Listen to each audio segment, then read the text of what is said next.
Hi, this is Tracy from Esther 414 Ministries, and I was sitting here at the fire with my husband, and we were discussing something, and then all of a sudden we were just like, oh, that would make a great devotion. And we were talking about contentment, and a lot of people say, well, I know I'm content. Well, stop for a second and listen to this.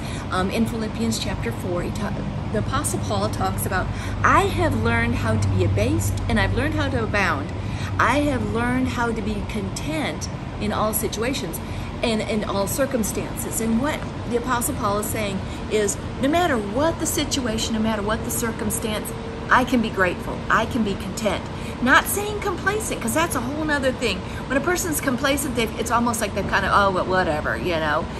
Contentment means I am grateful for what the Lord has allowed in my life at this moment, at this time, wherever I might be. And we have been blessed. I don't want to put that there and burn my coffee. Oh, that's like a sin. We were blessed to be able to come to Dollywood for a little bit. So as my boys and myself were taking a break while we were at Dollywood, we were sitting over at a table and we were waiting for my husband and my daughter, who was up in line getting something for us to eat because we were starving at that point. And we were just standing around, sitting there waiting, and there was a lot of people there, and they were walking by, and then I noticed this dog walking behind one of my sons, and he was so cute. It was a Labrador Retriever, a golden lab, and it said service dog on it, and it says do not pet, you know, service dog.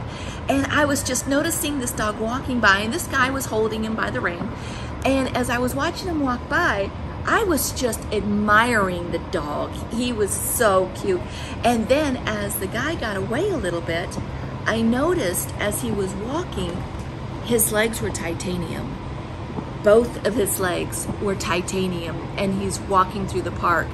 And it was just like, oh my goodness. And one of my boys said, no, you know, that's a rough life. I mean, that must be tough. But we had seen a lot of service animals, but you could honestly tell this guy needed this dog, this service animal. And it started putting things into perspective for us. And you know, in life, there are a lot of things that we can get upset about. We can start complaining about. Some of them are really little things too. The coffee's wrong. It didn't taste right. I got the wrong pastry. I picked up the wrong thingamajig. Someone knocked my car door and they dinged it. You know, we can really just let these little things start bugging us. But really, you know what that is? That's where you've gotten to, I'm not grateful about everything that the Lord is doing in my life right now. Just stop and think about that man with the titanium legs. He didn't look like he was complaining about anything when I saw his face. He actually looked happy. He was talking with some people, some friends that he was with there, and yet he seemed content, and he would have every reason to be bitter. You know, you can see that on a person's face when they have allowed things in their life just to start eating at them. Hebrews talks about a bitter root, and as the bitter root grows within a person, it spoils the many, meaning it spoils those people who are around you. It affects them. They start to become negative and start to become complaining about everything. You know, we do not want to be like that. God doesn't want us being like that, because when we're starting to be negative, when we're complaining, it means we're not grateful for what He's already doing in our lives. Sometimes, you know what we need to do? We just need to hit the reset button. Say, Lord, I am so sorry for not seeing all the things that you've already blessed me with, for the life you've already given me, for the things that you've already given me, for the car you've allowed me to drive.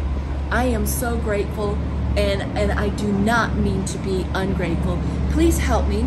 And those are the things we need to ask the Lord to help us with. We can't change our own attitude. We need to ask Him to help us to change our attitude so we can be more glorifying to the Lord. I really hope this has helped you out, given you something to think about.